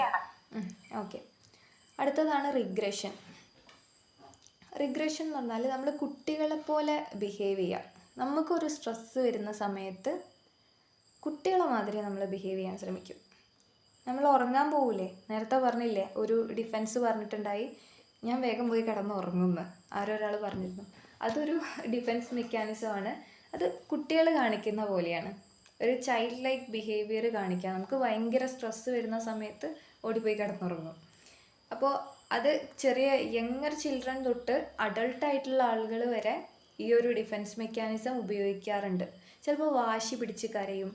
ഇപ്പോൾ ഒരു എക്സാമ്പിൾ പറയുകയാണെങ്കിൽ, നമ്മളെ വീട്ടിൽ 2 കുട്ടികളുണ്ടെന്ന് വിചാരിക്കും. ഒരാളൊരു 15 വയസ്സൊക്കെ ആയ സമയത്ത് ഇളയ കുട്ടി ഉണ്ടായി. അപ്പോൾ ഏറ്റവും കുഞ്ഞു കുട്ടിയുടെ അടുത്തായിരിക്കും നമ്മൾ ഏറ്റവും സ്നേഹം കാണിക്കുന്നത്, അല്ലെങ്കിൽ അതിനെ കൊഞ്ചിക്കുന്ന. അപ്പം മറ്റേ കുട്ടിക്ക് സ്വാഭാവികമായിട്ടും അതിലൊരു സങ്കടം, ഒരു അസൂയ, ഈ ഒരു സംഗതി കുട്ടിയിൽ വർക്കാവും, മൂത്ത കുട്ടിക്ക്. അപ്പോൾ ഇതേ അറ്റൻഷൻ കുട്ടിക്ക് കിട്ടാൻ വേണ്ടിയിട്ട് കുട്ടി എന്ത് ചെയ്യും, ആ കുട്ടി ചെറുതായിരുന്ന സമയത്ത് എന്തൊക്കെ ബിഹേവിയേഴ്സ് കാണിച്ചിരുന്നോ അതൊക്കെ, ആ ഒരു അറ്റൻഷൻ കിട്ടാൻ വേണ്ടി എന്തൊക്കെ ചെയ്യണോ അതൊക്കെ ചെയ്യും. ചിലപ്പോൾ വാശി പിടിച്ച് കരയും, അല്ലെങ്കിൽ കൈ വായിൽ വിരലിടുക, അതുപോലെ നഖം കടിക്കുക, ഈ പെൻസിൽ ഇങ്ങനത്തെ സാധനങ്ങളൊക്കെ കടിക്കുക, ഈ രീതിയിലുള്ള ബിഹേവിയേഴ്സ് കാണിക്കും. ചിലപ്പോൾ ബെഡിൽ മൂത്രമൊഴിക്കുക. ഇത്തരം ബിഹേവിയേഴ്സ് കുട്ടികൾ കാണിക്കുന്നത് ആ ഒരു അറ്റൻഷൻ അവർക്ക് കിട്ടാൻ വേണ്ടിയിട്ട്. മറ്റേ കുട്ടിക്കാണ് ഏറ്റവും കൂടുതൽ അറ്റൻഷൻ കിട്ടുന്നത്, എന്നെ ഇപ്പോൾ ആർക്കും വേണ്ട എന്നുള്ളൊരു തോന്നൽ വന്നു കഴിഞ്ഞാൽ. അപ്പോൾ നമ്മൾ കുട്ടികളുടെ അടുത്ത് പെരുമാറുമ്പോൾ ശ്രദ്ധിക്കുക. കുറച്ച് ഏജ് ആയിട്ടുള്ള കുട്ടി ഇത്തരം ബിഹേവിയേഴ്സ് കാണിക്കുന്നുണ്ടെങ്കിൽ നമ്മളുടെ അടുത്ത് എന്തോ ഒരു പിഴവ് വന്നു, നമ്മൾ ആ കുട്ടിയെ ശ്രദ്ധിക്കുന്നതിൽ എന്തോ ഒരു പ്രശ്നം വന്നു എന്നുള്ളത് നമ്മൾ മനസ്സിലാക്കുക. ഇപ്പം ഏറ്റവും കുഞ്ഞു കുട്ടികളല്ലേ ബെഡിലൊക്കെ മൂത്രമൊഴിക്കുക. അപ്പം ആ ഒരു ഏജിൽ അത് ചെയ്യുന്നുണ്ടെങ്കിൽ എന്തോ ഒരു പ്രശ്നം അവിടെ ഉണ്ടായതുകൊണ്ടാണ്, കുട്ടിക്ക് എന്തോ ഒരു കാര്യങ്ങളിൽ കുറവുകൾ വന്നു എന്നുള്ളത്. ഓക്കെ, അപ്പോൾ അത്തരം കാര്യങ്ങൾ ശ്രദ്ധിക്കുക. ദെൻ അഡൾട്ട്, കുറച്ച് മുതിർന്ന ആൾക്കാരാണെന്നുണ്ടെങ്കിലും ഇത്തരം ബിഹേവിയേഴ്സ് കാണിക്കും. ചിലപ്പോൾ നമ്മൾ കുഞ്ഞിലെ ഇപ്പോൾ പെറ്റ്സ് അല്ലെങ്കിൽ പാവക്കുട്ടികളെയൊക്കെ കൊണ്ട് കിടന്നുറങ്ങൂലേ, അത്തരം ബിഹേവിയേഴ്സ് വലിയ ആളുകൾ കാണിക്കും. കാരണം എന്താണെന്ന് വെച്ചാൽ ചെറുപ്പത്തിലുണ്ടായിരുന്ന ആ ഒരു കംഫർട്ട് അവർക്ക് അപ്പോഴും ഫീൽ ചെയ്യാൻ വേണ്ടിയിട്ടാണ്. ഭയങ്കര സ്ട്രെസ്ഡ് ആയിരിക്കുന്ന സമയത്ത് അവർ ഈ പാവകളെയൊക്കെ കൊണ്ടുവച്ച് കിടന്നുറങ്ങുക, അല്ലെങ്കിൽ ഈ പറഞ്ഞ പോലെ പെൻസിൽ ഇങ്ങനത്തെ സാധനങ്ങളൊക്കെ ഇങ്ങനെ കടിച്ചുകൊണ്ടിരിക്കുക, വിരൽ കടിക്കുക, പെട്ടെന്ന് കരയുക. ഇപ്പോൾ ആരെങ്കിലുമൊക്കെ ചീത്ത പറഞ്ഞു കഴിഞ്ഞാൽ എവിടെ എന്താണെന്നൊന്നും നോക്കാതെ കരയുക. ഇത്തരം കാര്യങ്ങളൊക്കെ, അതൊക്കെ ഒരു ചൈൽഡിഷ് ബിഹേവിയറാണ്. ഈ ഒരു ചൈൽഡിഷ് ബിഹേവിയേഴ്സിലേക്ക് പോകുന്നതിനെയാണ് റിഗ്രഷൻ എന്ന് പറയുന്നത്. വല്ലാത്ത സ്ട്രെസ്സ് വരുന്ന സമയത്ത് ഇത്തരം ബിഹേവിയേഴ്സിലേക്ക് പോവും. Okay, then sublimation. അപ്പോൾ ഇത്രയും നേരം പറഞ്ഞ സ്ട്രാറ്റജീസൊക്കെ കുറച്ച് നെഗറ്റീവാണ്. അതായത് ഒന്നെങ്കിൽ മറ്റുള്ളവരെ ഉപദ്രവിക്കുന്നതാണ്, അല്ലെങ്കിൽ സ്വയം ഉപദ്രവിക്കുന്നതാണ്. അത് ഒരു ചെറിയ രീതിയിലെങ്കിലും ഹാംഫുൾ ആയിട്ടുള്ളൊരു കാര്യമാണ് ഇത്രയും നേരം നമ്മൾ പറഞ്ഞ ഡിഫെൻസ് മെക്കാനിസംസ് ഒക്കെ. ഇനി പറയാൻ പോകുന്നത് കുറച്ചുകൂടെ പോസിറ്റീവായിട്ടുള്ള സ്ട്രാറ്റജീസാണ്. നേരത്തെ ചിലർ പറഞ്ഞിട്ടുണ്ടായി മ്യൂസിക് കേൾക്കും, അല്ലെങ്കിൽ വേറെ എന്തെങ്കിലും പ്രോഗ്രാംസിൽ എൻഗേജ്ഡ് ആവും. അതൊക്കെയാണ് പോസിറ്റീവ് സ്ട്രാറ്റജീസ് എന്ന് പറയുന്നത്. അതിൽ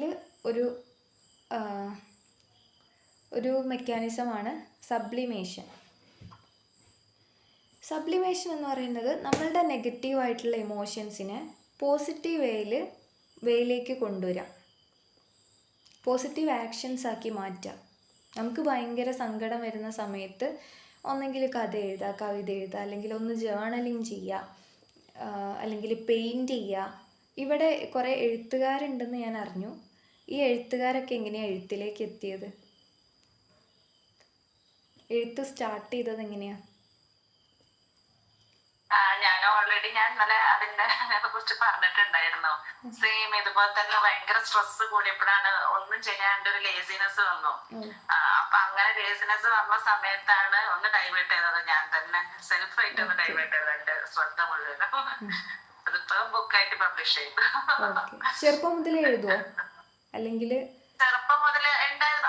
വീട്ടില് മൊത്തം കുറച്ച് അങ്ങനെയുള്ള എഴുത്തിനോടൊക്കെ താല്പര്യമുള്ള ആൾക്കാരാണ്. ചേച്ചിയും അവള് വേറെ പൊസിഷനിൽ നിൽക്കുന്ന ആള്, ചരിത്ര ഗവേഷകയാണ്. അവളും ഒരുപാട് പുസ്തകങ്ങളൊക്കെ ഇറക്കിയിട്ടും കാര്യങ്ങളൊക്കെ ഉണ്ട്. കലാമണ്ഡലത്തിലെ ഫസ്റ്റ് PhD ഹോൾഡറാണ്.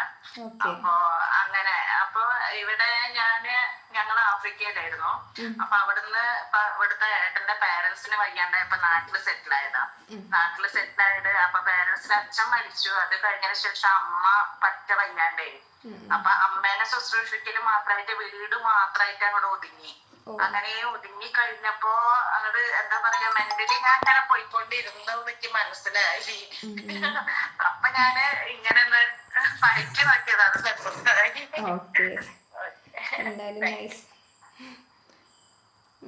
ഓക്കെ, നല്ല കാര്യം. അപ്പോൾ അതിനെ തന്നെയാണ് നമ്മൾ സബ്ലിമേഷൻ എന്ന് പറയുന്നത്. നമ്മൾക്ക് ഭയങ്കര സ്ട്രെസ്ഫുള്ളായിട്ട് ഉള്ള ഒരു അവസ്ഥയിൽ നമ്മൾ അതിനെ ഒരു പോസിറ്റീവ് ആക്ഷനിലേക്ക് കൊണ്ടുവരിക. അതിപ്പോൾ നമ്മൾ ഈ ഫിലിമിലൊക്കെ കാണാറുണ്ട്. ബ്രേക്കപ്പ് ആയി കഴിഞ്ഞാൽ ഈ നായകന്മാരൊക്കെ ജിമ്മിൽ പോകാൻ തുടങ്ങും, അല്ലെങ്കിൽ നല്ല ജോലിക്ക് ട്രൈ ചെയ്യാൻ തുടങ്ങും. ഇങ്ങനത്തെ രീതിയിലുള്ള ആക്ഷൻസിലേക്ക് പോകുന്ന കാണാം. അല്ലെങ്കിൽ മാർഷ്യൽ ആർട്സ് പഠിക്കുക, സ്പോർട്സ്, ഇത്തരം കാര്യങ്ങളിലേക്ക് പോകും. അതാണ് സബ്ലിമേഷൻ എന്ന് പറയുന്നത്. അത് പല രീതിയിലാവാം. ഇപ്പം കഥ എഴുതുക, കവിത എഴുതുക, മ്യൂസിക് കേൾക്കുക, പെയിൻറ്റ് ചെയ്യുക, അല്ലെങ്കിൽ വേറെ എന്തെങ്കിലും രീതിയിൽ പോസിറ്റീവായിട്ടുള്ള കാര്യങ്ങൾ മറ്റുള്ളവർ കാണുമ്പോൾ അത് നെഗറ്റീവ് അല്ലാന്ന് തോന്നുന്നത്. ഇപ്പോൾ ബോക്സിങ് ചെയ്യുന്നതൊക്കെ നേരെ മറിച്ച് നമ്മൾ ഒരാളോട് ദേഷ്യം തോന്നി അയാളെ പോയിട്ട് ഇടിക്കുകയാണെന്നുണ്ടെങ്കിൽ അതെന്താണ്? സോഷ്യലി ഓക്കെ അല്ലാത്ത കാര്യമാണ്. മറ്റുള്ളവർക്ക് നമ്മളെ സമൂഹത്തിൽ ഒരു ക്രൈമായിട്ട് കാണുന്ന കാര്യം, അല്ലെങ്കിൽ നല്ലതല്ല, മോശമാണ് എന്നുള്ള രീതിയിൽ. പക്ഷെ നമ്മൾ ബോക്സിങ് ചെയ്യുന്നു, അല്ലെങ്കിൽ വരയ്ക്കുന്നു, എഴുതുന്നു എന്നൊക്കെ പറയുന്നത് എല്ലാവരും അക്സെപ്റ്റ് ചെയ്യുന്ന, സോഷ്യലി അക്സെപ്റ്റബിൾ ആയിട്ടുള്ള കുട്ടികളുണ്ടാവില്ല, ഹൈപ്പർ ആക്റ്റീവ് ആയ കുട്ടികള്. അങ്ങനെയുള്ള കുട്ടികളെ വേഗം ജിമ്മിൽ ചേർത്താൽ മതി. ഏറ്റവും വലിയ റെമഡിയാണ് എന്ന് പറയും. അവരുടെ ഹൈപ്പർ ആയിട്ടുള്ള ഒരു ക്യാരക്ടർ ജിമ്മിൽ കംപ്ലീറ്റ് ആയിട്ട് കൊടുത്തു കഴിഞ്ഞാൽ ശരിയാവും. ഇങ്ങനെ അത് അവർക്ക് എനർജി ഭയങ്കര കൂടുതലായിരിക്കും. ഹൈപ്പർ ആക്ടിവിറ്റി അല്ലേ. അപ്പോൾ ഭയങ്കരമായിട്ടുള്ള എനർജി വരുന്ന സമയത്ത് ഒരു നോർമൽ സ്റ്റുഡൻറ്റിനേക്കാളും നോർമൽ കുട്ടികളെക്കാളും ഭയങ്കര എനർജറ്റിക് ആയിരിക്കും ഇവർ. അപ്പോൾ ആ എനർജി എവിടെയെങ്കിലുമൊക്കെ ഒന്ന് കൊണ്ടുപോയി കളഞ്ഞാലേ വേറെ കാര്യങ്ങളിലേക്ക് ഇവർക്ക് ഫോക്കസ് ചെയ്തിരിക്കാൻ പറ്റുള്ളൂ. ഇപ്പോൾ പഠിക്കാനിരിക്കുകയാണെങ്കിലും അതിന് തൊട്ട് മുന്നേ കുറേ ആക്ടിവിറ്റീസ് എന്തെങ്കിലും ചെയ്യിപ്പിക്കുക, ശരീരമൊക്കെ ഒന്ന് അനങ്ങുന്ന രീതിയിൽ ചെയ്യിപ്പിക്കുക. അപ്പോൾ ആ ഒരു എനർജിയൊക്കെ ഒന്ന് കുറയും. അപ്പോൾ ഇവർ കുറച്ച് സമയം അടങ്ങിയിരിക്കും. അതാണ് അതിൻ്റെ പിന്നിലെ ഒരു കാര്യം എന്ന് പറയുന്നത്. ഈ ബോക്സിങ്ങിന് വിടണം, അല്ലെങ്കിൽ ജിമ്മിൽ വിടണം എന്നൊക്കെ പറയുന്നതിൻ്റെ ഒരു കാര്യം. ഓക്കെ, ഫിസിക്കൽ ആക്ടിവിറ്റീസ് കൂടുന്നതിനനുസരിച്ച് അവരുടെ ആ ഒരു എനർജി കുറച്ച് കൊണ്ടുവരാം. അപ്പോൾ സബ്ലിമേഷൻ എന്ന് പറയുന്നത് ഒരു പോസിറ്റീവ് സ്ട്രാറ്റജിയാണ്. ഈ നമ്മൾ പ്രണയമൊക്കെ നിരസിച്ച് കഴിഞ്ഞാൽ നമ്മൾ നേരെ പോയിട്ട് എന്താ ചെയ്യുക? ആസിഡ് ഒഴിക്കും, അല്ലെങ്കിൽ കഴുത്തിറക്കും. ഇത്തരം ന്യൂസുകളാണ് നമ്മൾ കേൾക്കുന്നത്. അപ്പം അവർക്കത് ഡിസ്ട്രെസ്സിങ് ആവുമ്പോൾ അവർ തിരിച്ച് റിയാക്ട് ചെയ്യുന്നത് അങ്ങനെയൊക്കെയാണ്. പക്ഷെ അതിന് പകരം അത് നമ്മൾ എന്ത് ചെയ്യുക? പോസിറ്റീവായിട്ട് ഉള്ള ഒരു വേയിലേക്ക് കൊണ്ടുവരിക എന്നുള്ളതാണ്. Then reaction formation. Reaction formation എന്ന് വെച്ചാൽ നമ്മളുടെ ഉള്ളിലൊരു ഫീലിങ്ങും പുറത്ത് കാണിക്കുന്നത് വേറൊന്നുമായിരിക്കും. ഇപ്പോൾ എനിക്ക് ഭയങ്കര ദേഷ്യമാണെന്ന് വിചാരിക്കും. അപ്പോൾ എനിക്ക് ക്ലാസ് എടുക്കാനുള്ള മൂഡൊന്നുമില്ല, ഞാൻ ഭയങ്കര ദേഷ്യപ്പെട്ടിരിക്കുകയാണ്. പക്ഷെ ഞാൻ ഇവിടെ വന്നിട്ട് ഇങ്ങനെ ചിരിച്ച് കളിച്ച് എൻ്റെ ആ ഒരു ഇമോഷൻ ഞാൻ കാണിക്കുന്നില്ല. അതിനെയാണ് റിയാക്ഷൻ ഫോർമേഷൻ എന്ന് പറയുന്നത്. ഇപ്പോൾ ചില ആളുകളൊക്കെ ഉണ്ടാവും, നമ്മൾ ഒട്ടും ഇഷ്ടമില്ലാത്തവരായിരിക്കും. പക്ഷെ ഒരു ഫങ്ഷൻ്റെ ഇടയിൽ നമ്മളെ കണ്ടു കഴിഞ്ഞാൽ ഭയങ്കര ഫ്രണ്ട്ലി ആയിട്ട് സംസാരിക്കും. അവരുടെ ഉള്ളിൽ ചിലപ്പോൾ നമ്മളെക്കുറിച്ചുള്ള അസൂയയും കുശുമ്പും ഒക്കെ ആയിരിക്കും. പക്ഷെ പെട്ടെന്ന് നമ്മളെ കാണുന്ന സമയത്ത് ചിലപ്പോൾ ഓടി വന്ന് കെട്ടിപ്പിടിക്കുക, അതുവരെ ഇല്ലാത്ത സ്നേഹം കാണിക്കുക, ഈ രീതിയിൽ പെരുമാറുന്ന ആളുകളുണ്ടാവും. നിങ്ങൾക്ക് എക്സ്പീരിയൻസ് ഉണ്ടോ? അല്ലെങ്കിൽ നിങ്ങൾ ചെയ്യാറുണ്ടോ?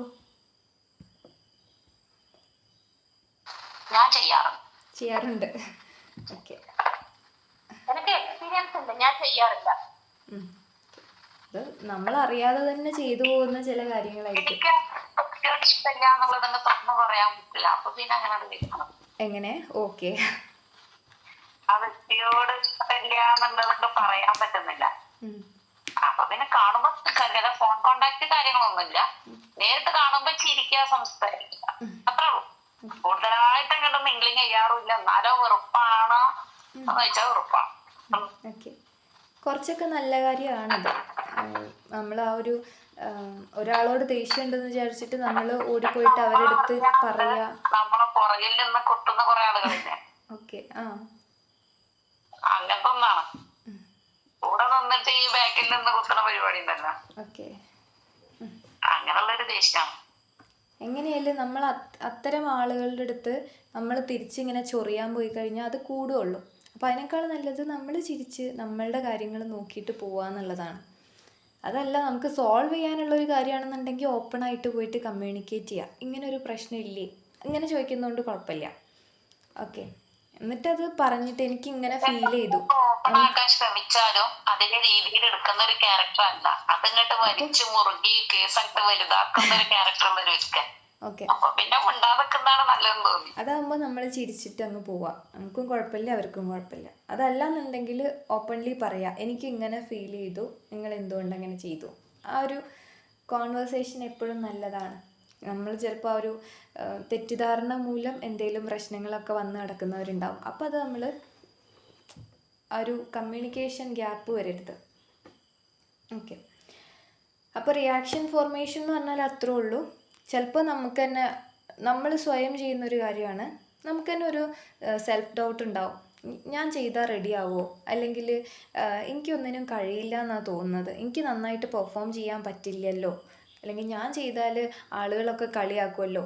ഇങ്ങനത്തെ ഒരു ഇത് നമ്മൾ ഉള്ളിൽ തന്നെ ഉണ്ടാവും. പക്ഷേ നമ്മൾ പുറത്ത് കാണിക്കുക ചിലപ്പോൾ ഞാൻ കുറേ അച്ചീവ്മെൻറ്റ്സ് ഒക്കെ ഉണ്ടാക്കി എന്നുള്ള രീതിയിൽ പുറമേ സംസാരിക്കും. ഇത് നമ്മൾ ചിലപ്പോൾ ഫ്രണ്ട്സിൻ്റെ അടുത്തൊക്കെ ചെയ്യുന്ന കാര്യമായിരിക്കും. നമുക്ക് കുറേ ഡൗട്ട്സും കാര്യങ്ങളൊക്കെ ഉള്ളിലുണ്ട്, സെൽഫ് ഡൗട്ട് ഉണ്ട്. എനിക്ക് നന്നായിട്ട് ചെയ്യാൻ പറ്റില്ല, അല്ലെങ്കിൽ മറ്റുള്ളവരാണ് എന്നെക്കാളും നന്നായിട്ട് കാര്യങ്ങൾ ചെയ്യുന്നത്, ആ ഒരു ഇൻഫീരിയോറിറ്റിയും കാര്യങ്ങളും ഒക്കെ നമ്മളുടെ ഉള്ളിലുണ്ട്. എങ്കിലും നമ്മൾ എന്ത് ചെയ്യും, പുറത്തുള്ള ആളുകളോട് സംസാരിക്കുന്ന സമയത്ത് ഞാൻ ആ കാര്യം നല്ല രീതിയിൽ ചെയ്തു, അല്ലെങ്കിൽ ഇതൊക്കെ ഓക്കെയാണ്, ഞാൻ അടിപൊളിയാണ് എന്നുള്ള രീതിയിൽ സംസാരിക്കും. അപ്പോൾ ഇതൊക്കെയാണ് റിയാക്ഷൻ ഫോർമേഷൻ എന്ന് പറയുന്നത്. ഇതൊക്കെ ഞാനും ചെയ്യാറുണ്ട് കേട്ടോ. ചിലപ്പോൾ നമുക്ക് ചില കൂടെ വർക്ക് ചെയ്യുന്ന ആൾക്കാരോടൊക്കെ ചിലപ്പോൾ ഇവരെന്ത് സാധനം അങ്ങനെയൊക്കെ തോന്നൂലേ, ഉള്ളിൽ ചിലപ്പോൾ അതൊക്കെ ഉണ്ടാവും. പക്ഷെ എന്നാലും കാണുമ്പോൾ ചിരിച്ച് എങ്ങനെയുണ്ട് എന്നൊക്കെ ചോദിച്ച് വിവരമൊക്കെ അന്വേഷിച്ച് അങ്ങനെ പോകും. ഓക്കെ. ഇത് എല്ലാവരോടും അങ്ങനെ നല്ല, ചില ആളുകളോട് നമുക്ക് ചിലപ്പോൾ ഉണ്ടാവാമല്ലോ, മനുഷ്യന്മാരല്ലേ.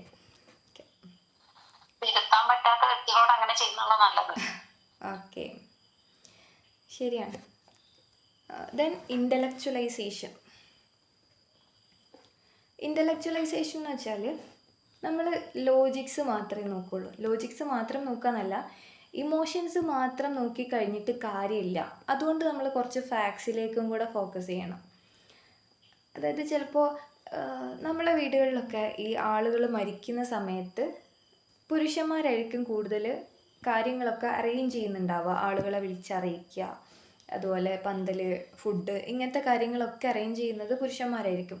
ഇപ്പോൾ സ്വന്തം അമ്മയാണ് മരിച്ചതെന്നുണ്ടെങ്കിൽ കൂടിയിട്ട് അവർ വെറും ആ ഒരു ഇമോഷൻ്റെ പുറത്ത് കരഞ്ഞിരിക്കുകയല്ല ചെയ്യുക, ബാക്കിയുള്ള കാര്യങ്ങളിലും കൂടെ എൻഗേജ്ഡ് ആവും. ബാക്കിയുള്ള കാര്യങ്ങളും അവരുടെ തലയിലാണെന്ന് അവർക്കറിയാം. അപ്പോൾ അവരെന്താണ് ചെയ്യുന്നത്? ലോജിക്കിലേക്കാണ് ഫോക്കസ് ചെയ്യുന്നത്. ഇത് ഞാനിവിടെ കരഞ്ഞിരുന്ന് കഴിഞ്ഞാൽ ബാക്കിയുള്ള കാര്യങ്ങളൊന്നും നടക്കില്ല, എല്ലാ കാര്യങ്ങളും എൻ്റെ തലയിലാണ്. അപ്പോൾ ആ ഒരു ലോജിക്കിലേക്ക് പോകുന്നത് കൊണ്ടാണ് അതുകൊണ്ടാണ് നമ്മൾ അതിനെ ഇൻ്റലക്ച്വലൈസേഷൻ എന്ന് പറയുന്നത്. അവിടെ സങ്കടം ഇല്ലാത്തത് കൊണ്ടോ അല്ലെങ്കിൽ ആ ഒരു വിഷമം ഇല്ലാത്തത് കൊണ്ടല്ല, നേരെ മറിച്ച് ഞാനേ ഉള്ളൂ ഇത് ചെയ്യാനെന്നുള്ള ആ ഒരു റിയലൈസേഷൻ അവർക്കുണ്ട്. അപ്പോൾ ആ ഒരു മെക്കാനിസമാണ് ഇൻ്റലക്ച്വലൈസേഷൻ. നമുക്കിപ്പോൾ ഒരു നമ്മളുടെ വീട്ടിൽ ഒരാൾ മരിച്ചു കഴിഞ്ഞാൽ പുരുഷന്മാർ ഓടിച്ചാടി കാര്യങ്ങൾ ചെയ്യുന്നു. അവരിങ്ങനെ കരഞ്ഞിരിക്കുന്നത് സ്വതവേ കുറവാണ്, നമ്മൾ കാണാറില്ല. അതിന് കാരണം അവർക്ക് സങ്കടമില്ല എന്നാണോ? അല്ല, നേരെ മറിച്ച് എന്താണ്, അവർ ചിന്തിക്കുന്നുണ്ട് ഇത് ചെയ്യാൻ ഞാൻ മാത്രമേ ഉള്ളൂ, അല്ലെങ്കിൽ ഞാൻ ചെയ്തില്ലെങ്കിൽ ഇതൊന്നും നടക്കൂല, ഈ ആളുകളെ വിളിച്ചറിയിക്കണം, ഇന്ന കാര്യങ്ങളൊക്കെ ചെയ്യണം. അപ്പം ഞാൻ ആ ഇമോഷൻ്റെ പുറത്ത് ഞാൻ ഇരിക്കുകയല്ല വേണ്ടത്, ഞാൻ ലോജിക്കലി ചിന്തിച്ച് കാര്യങ്ങൾ ചെയ്യണം. അപ്പോൾ ആ ഇമോഷനെ അവിടെ മാറ്റി വെച്ചിട്ട്, ഇമോഷനെ ബ്ലോക്ക് ചെയ്തിട്ട് ലോജിക്കിലേക്ക് പോവാണ്, ചിന്തിച്ച് കാര്യങ്ങൾ ചെയ്യുന്നു. ഓക്കെ, കരഞ്ഞിരിക്കാതെ അവരവരുടെ കാര്യങ്ങളൊക്കെ സെറ്റാക്കുന്നു. ആ ഒരു പ്രോസസ്സാണ് ഇൻ്റലക്ച്വലൈസേഷൻ. ഇപ്പോൾ ഒരാൾക്ക് ഭയങ്കരമായിട്ടുള്ള സിവിയർ ആയിട്ടുള്ള ഒരു അസുഖം വന്നു എന്ന് വിചാരിക്കും. ആ അസുഖം വന്നു കഴിഞ്ഞാൽ അവർ എനിക്ക് അസുഖമാണ് എന്നും പറഞ്ഞിരുന്നിട്ട് കാര്യമുണ്ടോ? അത് അവരെ അക്സെപ്റ്റ് ചെയ്യും. ഇപ്പോൾ ക്യാൻസർ വന്ന എത്ര പേരുണ്ട്, അവരൊക്കെ ഒരു പോയിന്റ് വരെ അവർ ചിലപ്പോൾ വിഷമിച്ചിരിക്കുന്നുണ്ടാവും, പിന്നെ അതിനെ ചെറുത്ത് തോൽപ്പിക്കുന്ന ആൾക്കാരെ നമ്മൾ കാണാറുണ്ട്. കാര്യം എന്താ?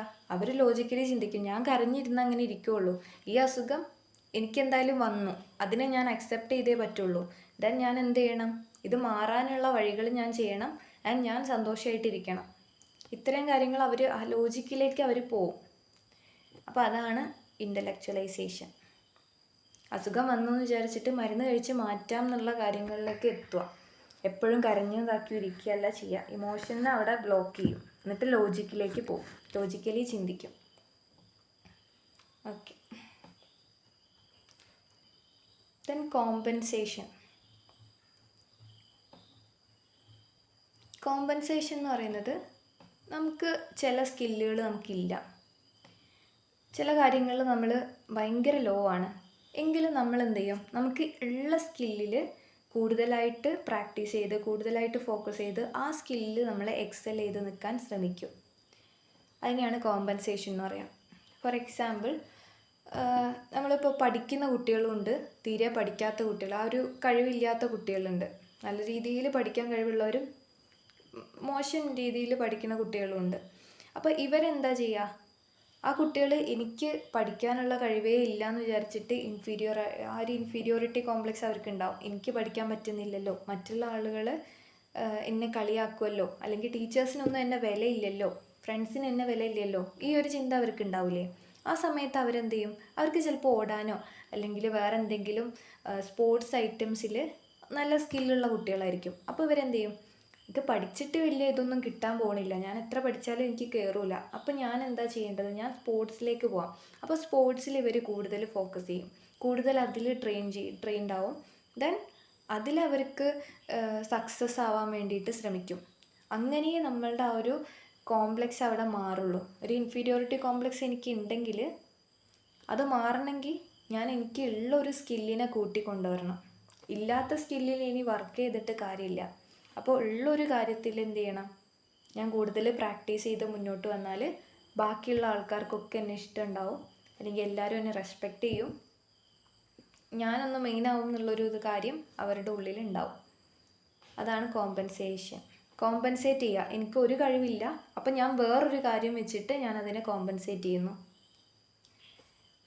ഓക്കെ, അപ്പോൾ നമുക്കും പല വീക്ക്നെസ് അല്ലെങ്കിൽ പല സ്ട്രെങ്ത്തുകൾ ഉണ്ടാവും അല്ലേ? അപ്പോൾ ഒരു കാര്യത്തിൽ നമ്മൾ ഭയങ്കര വീക്കാണെങ്കിൽ വേറൊരു കാര്യത്തിൽ നമ്മൾ എക്സൽ ചെയ്യാൻ ശ്രമിക്കാം. അങ്ങനെ നമുക്ക് ആ ഒരു ഇൻഫീരിയോറിറ്റി ഒക്കെ നമുക്ക് ഇല്ലാതാക്കാൻ പറ്റുള്ളൂ.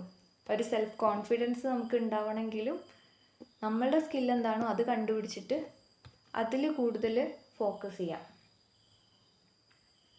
ചിലപ്പോൾ പല സ്പോർട്സിൽ നിൽക്കുന്ന ആളുകളും സ്പോർട്സ്മാൻമാരൊക്കെ ഈ ഒരു ഇതുള്ളവരായിരിക്കും. ചിലപ്പോൾ പഠിക്കാൻ അവർക്ക് വലിയ കഴിവൊന്നും ഉണ്ടായിട്ടുണ്ടാവില്ല. അതുകൊണ്ട് തന്നെ അവരെന്ത് ചെയ്യും, ഞാൻ സ്പോർട്സിലാണ് ഓക്കെ, അപ്പോൾ അതിൽ കൂടുതൽ ഫോക്കസ് ചെയ്തിട്ട് അതിൽ സക്സസ് ആവുന്ന ആ ഒരു കരിയർ ചൂസ് ചെയ്യുന്ന ആൾക്കാരാവും. ദെൻ ഐഡൻറ്റിഫിക്കേഷൻ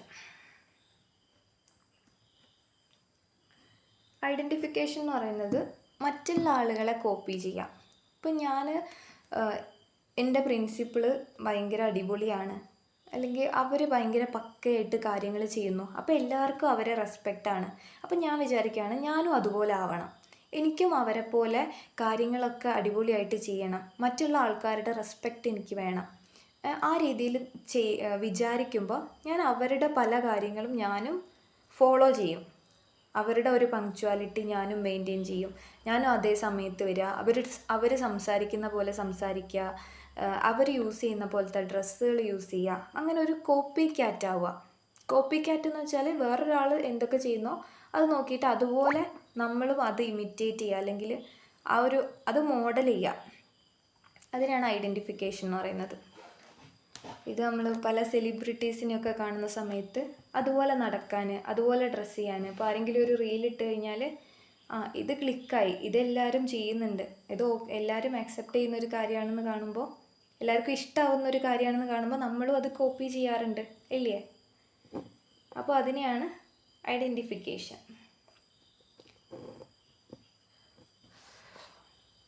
അപ്പോൾ അത് നല്ല രീതിയിലും നമുക്കത് യൂസ് ചെയ്യാം.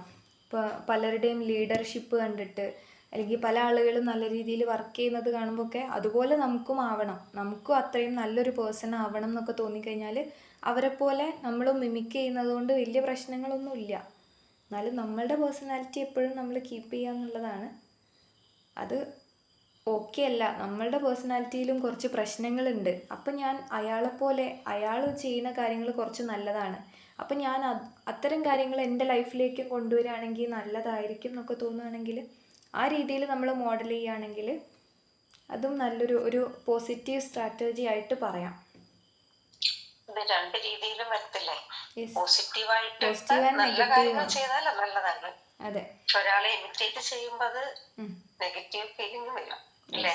യെസ്, അതാ ഞാൻ പറഞ്ഞത്, രണ്ട് രീതിയിൽ, നല്ല രീതിയിൽ യൂസ് ചെയ്യാണ് എന്നുണ്ടെങ്കിൽ, ഇതിപ്പോൾ എല്ലാ കാര്യങ്ങളും അതെ കേട്ടോ, നമ്മൾ ഓവറായിട്ട് യൂസ് ചെയ്ത് കഴിഞ്ഞാൽ, ഞാൻ ഡിഫെൻസ് മെക്കാനിസത്തിൻ്റെ അതിൽ പറഞ്ഞു, നമ്മൾ ഈ ഒരു കാര്യങ്ങളൊക്കെ അൺഹെൽത്തി ആയിട്ട് മാറും.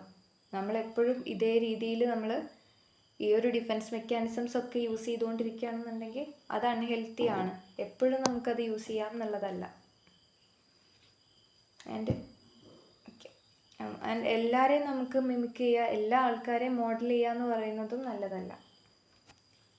ആ ഒരു ആളുകളുടെ ഇൻഫ്ലുവൻസ്, നെഗറ്റീവ് ഇൻഫ്ലുവൻസും ഉണ്ടാവും. ഓക്കെ, അപ്പോൾ ഇത്രയും കാര്യങ്ങളാണ് ഡിഫെൻസ് മെക്കാനിസംസിൽ നമുക്ക് പറയാനുള്ളത്. ഞാനൊന്ന് ഓടിച്ച് പറയാം. ഡിഫെൻസ് മെക്കാനിസം എന്താണെന്ന് മനസ്സിലായില്ലേ? നമ്മൾ അൺകോൺഷ്യസ്ലി യൂസ് ചെയ്യുന്ന, നമ്മളെ തന്നെ പ്രൊട്ടക്റ്റ് ചെയ്യാൻ വേണ്ടിയിട്ട് നമ്മൾ അറിയാതെ യൂസ് ചെയ്യുന്ന, ആരോ ഒന്ന് ജോയിൻ ചെയ്തു പക്ഷെ ക്ലാസ് കഴിയാനായി.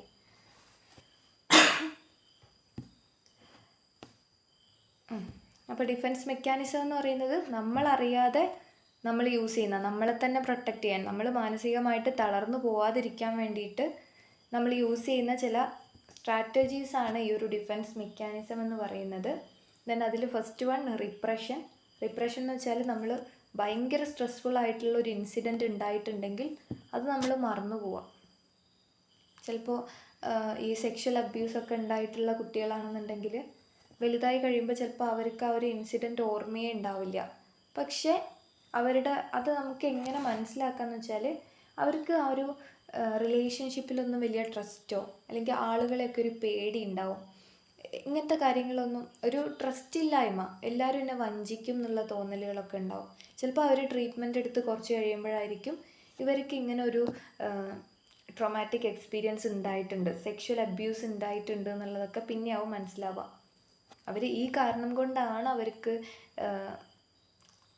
ഒരു മുതിർന്ന അവസ്ഥയിലും അവർക്ക് ആ പ്രശ്നം വന്നിട്ടുള്ളത്. ആളുകളെ വിശ്വസിക്കാൻ പറ്റാത്തത് ഇതുകൊണ്ടാണ്, നല്ല റിലേഷൻഷിപ്പ് ഒന്നും ബിൽഡ് ചെയ്യാൻ പറ്റാത്തത് ഇന്ന കാരണം കൊണ്ടാണെന്ന് ചിലപ്പോൾ മനസ്സിലാക്കാൻ പറ്റുന്നുണ്ടാവില്ല. ഓക്കെ, കാരണം അത് അൺകോൺഷ്യസ്ലി നമ്മൾ റിപ്രസ് ചെയ്ത് വെച്ചിരിക്കുകയാണ്. ഓക്കെ, അപ്പോൾ പെയിൻഫുൾ ആയിട്ടുള്ള കാര്യങ്ങളൊന്നും നമ്മൾ ഓർത്തെടുക്കാതെ അതിനെ അൺകോൺഷ്യസിൽ റിപ്രസ് ചെയ്ത് വെക്കുന്നതിനെയാണ് റിപ്രഷൻ എന്ന് പറയുന്നത്. ദെൻ ഡിനൈൽ എന്ന് വെച്ചാൽ നമ്മൾ ആ ഒരു ട്രൂത്ത് ആക്സെപ്റ്റ് ചെയ്യാതിരിക്കുക. സത്യം എന്താണോ അല്ലെങ്കിൽ റിയാലിറ്റി എന്താണോ അത് ആക്സെപ്റ്റ് ചെയ്ത് കഴിഞ്ഞാൽ പിന്നെ എനിക്ക് മുന്നോട്ട് പോകാൻ പറ്റില്ല. ഞാൻ ഈ കാര്യം ഞാൻ വിശ്വസിച്ച് കഴിഞ്ഞാൽ, ഞാൻ അക്സെപ്റ്റ് ചെയ്ത് കഴിഞ്ഞാൽ അത് അത്രയും പെയിൻഫുള്ളാണ്, അതെനിക്ക് ഡീൽ ചെയ്യാൻ പറ്റില്ല, ആ ഒരു സിറ്റുവേഷൻ എനിക്ക് ഫേസ് ചെയ്യാൻ പറ്റില്ല, ഇങ്ങനെ തോന്നുന്നത് കാരണം ഞാനൊന്നും കണ്ടില്ല കേട്ടില്ല എന്നുള്ള രീതിയിൽ നിൽക്കുക. അതിനെയാണ് ഡിനൈൽ എന്ന് പറയുന്നത്. ദെൻ പ്രൊജക്ഷൻ, നമ്മൾക്കുള്ള ഒരു ഫീലിംഗ്. ഇപ്പോൾ എനിക്ക് വേറൊരാളോട് ദേഷ്യം ഉണ്ടെങ്കിലും ഞാൻ പറഞ്ഞുകൊണ്ടിരിക്കുകയാണ് അയാൾക്ക് എന്നോട് വെറുപ്പാണ്, അയാൾക്ക് എന്നോട് ദേഷ്യമാണ്, ഈ രീതിയിൽ മറ്റുള്ളവരെ ബ്ലെയിം ചെയ്തുകൊണ്ടിരിക്കുക. ഞാൻ എക്സാമിന് തോറ്റത് ടീച്ചർക്ക് എന്നെ ഇഷ്ടമില്ലാത്തതുകൊണ്ടാണ്, ടീച്ചർ എനിക്ക് മാർക്ക് ഇടാത്തതുകൊണ്ടാണ്, ഈ രീതിയിൽ പറഞ്ഞുകൊണ്ടിരിക്കുക. ഇതിനെയാണ് പ്രൊജക്ഷൻ എന്ന് പറയുന്നത്. ദെൻ ഡിസ്പ്ലേസ്മെൻറ്റ് എന്ന് വെച്ചാൽ നമ്മളെ ഒന്നും ചെയ്യില്ല, നമ്മളെ ഉപദ്രവിക്കില്ല എന്ന് തോന്നുന്ന ആൾക്കാരുടെ അടുത്ത് നമ്മൾ പോയിട്ട് ആ ഒരു ദേഷ്യം കാണിക്കുക. ഒരാളുടെ അടുത്തുള്ള ദേഷ്യം വേറൊരാളുടെ അടുത്ത് റീഡയറക്റ്റ് ചെയ്യുക, വേറൊരാളുടെ അടുത്ത് പോയിട്ട് കാണിക്കുക. അതിനാണ് ഡിസ്പ്ലേസ്മെൻ്റ് എന്ന് പറയുന്നത്. ദെൻ റിഗ്രഷൻ എന്ന് വെച്ചാൽ കുട്ടിക്കാലത്തേക്ക് നമ്മൾ പോവാം.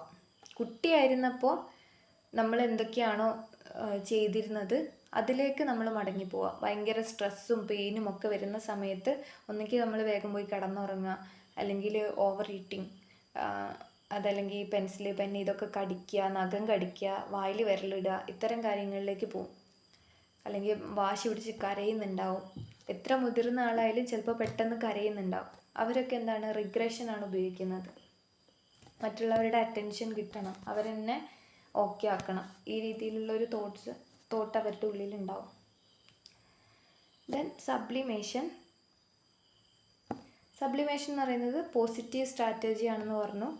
മറ്റുള്ളവരെ ഉപദ്രവിക്കുന്നതിന് പകരം അവരൊന്നെങ്കിൽ ബോക്സിങ് ചെയ്യും, എന്തെങ്കിലുമൊക്കെ എഴുതുക, കവിത, കഥ, ഈ രീതിയിൽ ഉള്ള കാര്യങ്ങളിലേക്ക് പോവാം, അല്ലെങ്കിൽ പെയിൻറ്റ് ചെയ്യാം, ഇങ്ങനത്തെ കാര്യങ്ങളിലേക്ക്.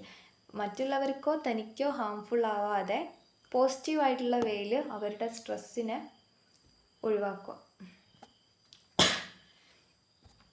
ദെൻ റിയാക്ഷൻ ഫോർമേഷൻ എന്ന് വെച്ചാൽ നമ്മളുടെ ഉള്ളിൽ എന്താണോ ഫീലിംഗ് അത് നേരെ പുറത്ത് കാണിക്കാതെ അതിൻ്റെ ഓപ്പോസിറ്റ് ഫീലിംഗ് കാണിക്കും. നമ്മൾക്ക് ഒരാളോട് ദേഷ്യമാണെങ്കിലും അയാളുടെ അടുത്ത് പോയിട്ട് ചിരിച്ച് സംസാരിക്കുക. അതിനെയാണ് റിയാക്ഷൻ ഫോർമേഷൻ എന്ന് പറയുന്നത്. ദെൻ ഇൻ്റലക്ച്വലൈസേഷൻ, നമ്മൾ ഇമോഷൻസിന് കൂടുതൽ പ്രാധാന്യം കൊടുക്കാതെ ലോജിക്കിലേക്ക് ഫോക്കസ് ചെയ്യാം. സങ്കടമുണ്ട് അല്ലെങ്കിൽ ഒരാളോട് ദേഷ്യമുണ്ട്, അതൊക്കെ ഓക്കെ, പക്ഷെ ഞാൻ ആ ഒരു ഇമോഷനിൽ സ്റ്റിക്ക് ഓൺ ചെയ്ത് നിന്നാൽ ബാക്കി കാര്യങ്ങളൊന്നും നടക്കില്ല. ഇപ്പോൾ ഒരാളുടെ വീട്ടിലേക്ക് ഒരാൾ മരിച്ചു എന്ന് വിളിച്ച് പറയണമെങ്കിൽ എനിക്കത് വിളിച്ച് പറയാൻ എനിക്ക് പേടിയുണ്ട്, അവരെങ്ങനെ റെസ്പോണ്ട് ചെയ്യുമെന്ന് എനിക്ക് പേടിയുണ്ട്. പക്ഷേ ഇത് എൻ്റെ റെസ്പോൺസിബിലിറ്റിയാണ് അവരെ അറിയിക്കുക എന്നുള്ളത്. ആ ഒരു ലോജിക്കിലേക്ക് പോകും. ഇമോഷനെ ബ്ലോക്ക് ചെയ്തിട്ട് ലോജിക്കലി ചിന്തിച്ച് കാര്യങ്ങൾ ചെയ്യുന്നതിനെയാണ് ഇൻ്റലക്ച്വലൈസേഷൻ എന്ന് പറയുന്നത്. ദെൻ കോമ്പൻസേഷൻ, നമ്മൾക്കുള്ള വീക്ക്നെസ്, സ്ട്രെങ്ത് ഇതൊക്കെ മനസ്സിലാക്കിയിട്ട് ആ ഒരു സ്ട്രെങ്ത് എന്താണോ, നമ്മളുടെ സ്കില്ല് എന്താണോ അതിനെ കൂട്ടിക്കൊണ്ടുവരിക. നമുക്ക് പഠിക്കാൻ കഴിവില്ലെങ്കിലും നമ്മൾക്ക് വീക്ക്നെസ് ഉണ്ട്, അതേസമയം അതിനെ കോമ്പൻസേറ്റ് ചെയ്യാൻ വേണ്ടിയിട്ട് നമ്മളുടെ സ്ട്രെങ്ത് എന്താണോ അത് ഇമ്പ്രൂവ് ആക്കാൻ വേണ്ടി നമ്മൾ ശ്രമിക്കും. അതിനെയാണ് കോമ്പൻസേഷൻ എന്ന് പറയുന്നത്. ദെൻ ഐഡൻറ്റിഫിക്കേഷൻ എന്ന് വെച്ചാൽ മറ്റുള്ളവരെ ഇമിറ്റേറ്റ് ചെയ്യുക, മറ്റുള്ളവരെ മോഡൽ ചെയ്യുക. നമുക്കൊരാൾ ഓക്കെയാണ്, ഒരാളെ മറ്റുള്ളവരെല്ലാവരും റെസ്പെക്റ്റ് ചെയ്യുന്നുണ്ട്, അപ്പോൾ അതേ റെസ്പെക്റ്റ് നമുക്ക് കിട്ടണം, നമ്മളും അവരെ പോലെ ആവണം എന്നുള്ള തോന്നലുകൊണ്ട് അവരെ പോലെ ഡ്രസ്സ് ചെയ്യുക, അവരെ പോലെ സംസാരിക്കുക, ഇത്തരം കാര്യങ്ങൾ ചെയ്യുന്നതിനെയാണ് ഐഡൻറ്റിഫിക്കേഷൻ എന്ന് പറയുന്നത്. അപ്പം ഇത്രയുമാണ് ഡിഫെൻസ് മെക്കാനിസം. അപ്പോൾ നമ്മളെല്ലാവരും ഡെയിലി ഈ ഒരു ഡിഫെൻസ് മെക്കാനിസംസ് ഒക്കെ യൂസ് ചെയ്യുന്നുണ്ട്, നമ്മളറിയാതെ തന്നെ യൂസ് ചെയ്ത് പോകുന്ന ഒരു കാര്യം കൂടിയാണ്. പക്ഷേ അമിതമായിട്ട് അത് ഉപയോഗിക്കുന്നതിനനുസരിച്ച് നമ്മളത് സോൾവ് ചെയ്ത് പോകല്ലേ. നമുക്കൊരു പ്രശ്നം ഉണ്ടായി, നമുക്ക് സ്ട്രെസ്ഫുൾ ആയിട്ടുള്ള പെയിൻഫുൾ ആയിട്ടുള്ള ഒരു ഇവൻ്റ് ഉണ്ടായി, അതുണ്ടാകുമ്പോൾ അതിനെ മറച്ചു വെച്ച് നമ്മളത് വലിയ പ്രശ്നമാക്കി മാറ്റുന്നുണ്ടാവും ചിലപ്പോൾ ലാസ്റ്റിലേക്ക്. അപ്പോൾ ഇത്തരം സ്ട്രാറ്റജീസ് യൂസ് ചെയ്യുമ്പോൾ പോസിറ്റീവായിട്ടുള്ള സ്ട്രാറ്റജികൾ നമ്മൾ യൂസ് ചെയ്യാൻ ശ്രമിക്കുക. ബാക്കിയുള്ള കാര്യങ്ങളാവുമ്പോൾ നമ്മളിപ്പോൾ ഒരു പ്രശ്നം വരുമ്പോൾ കിടന്നുറങ്ങുക, അല്ലെങ്കിൽ കരയുക, കുട്ടികളെപ്പോലെ പെരുമാറുക, ഇത്തരം കാര്യങ്ങളൊക്കെ ചെയ്യുന്നത് എന്താണ്, ആ ഒരു പ്രശ്നം സോൾവ് ആവുന്നില്ല. ഇപ്പം ഞാൻ നേരത്തെ പറഞ്ഞ പോലെ ഇപ്പോൾ ഒരു റേപ്പ് കേസിൽ പെട്ടൊരു കുട്ടി കുറച്ച് കാലം കഴിയുമ്പോഴത്തേക്ക് അത് റിപ്രസ് ചെയ്ത് കിടക്കുന്നുണ്ടെങ്കിൽ, റിപ്രസ് ചെയ്ത് പോയി, അതുകൊണ്ട് തന്നെ അവളെ അപ്പം അത് ബാധിക്കുന്നില്ല, ഇടയ്ക്കിടയ്ക്ക് അത് ഓർക്കുക കാര്യങ്ങളൊന്നുമില്ല. പക്ഷേ അവൾക്ക് റിലേഷൻഷിപ്പ് മെയിൻറ്റെയിൻ ചെയ്ത് കൊണ്ടുപോകാൻ പറ്റുന്നില്ല, ആളുകളെ വിശ്വസിക്കാൻ പറ്റുന്നില്ല, ഇങ്ങനത്തെ പ്രശ്നങ്ങളൊക്കെ ഉണ്ടാവും. അപ്പോൾ ഒരു രീതിയിൽ നോക്കുമ്പോൾ ഇത് നമ്മളെ പ്രൊട്ടക്റ്റ് ചെയ്യുന്നുണ്ടെങ്കിലും അത് അൺഹെൽത്തിയുമാണ് എന്നുള്ളത് നമ്മൾ മനസ്സിലാക്കുക. ഓക്കെ, അപ്പം ഇത്രയുമാണ് നമ്മൾ ഇന്ന് എടുക്കുന്നത്. എന്തെങ്കിലും ഡൗട്ട് ഉണ്ടോ?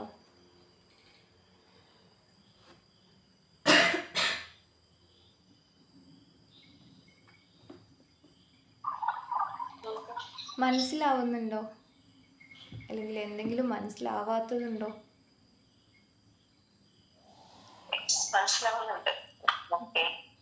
ഓക്കെ,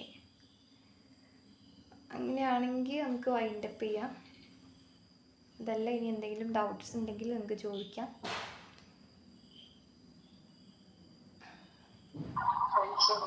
ഓക്കെ ആണ്. ഓക്കെ, അപ്പോൾ ഗുഡ് നൈറ്റ്. അപ്പോൾ ശരി, ഗുഡ് നൈറ്റ്. അടുത്ത ക്ലാസ്സിൽ കാണാം. Okay, thank you.